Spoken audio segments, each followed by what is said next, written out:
কিছু সম্পর্ক রূপকথার গল্পের মতো কাল্পনিক, যেখানে রাগ, অভিমান, আবেগ, ভালোবাসা, খুনসুটি সব কিছুই আছে, শুধু বাস্তব রূপটুকু নেই।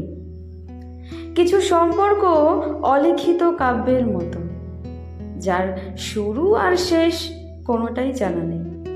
ঘড়ির কাঁটার মতো দিন, মাস, বছর পেরিয়ে যায়, কিন্তু এ সম্পর্কগুলোর কোনো নাম দেওয়া হয় না।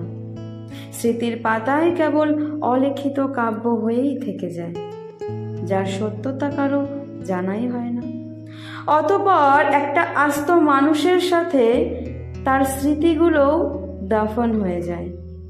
পেছনে থেকে যায় আঁকা বাঁকা রাস্তাগুলো, চায়ের টং দোকান তো কিংবা শুকনো ছেঁড়া ফুলের পাপড়ি।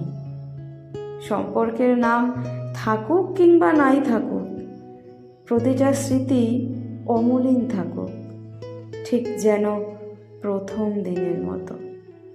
শেষটা না হয় কেউ না জানুক।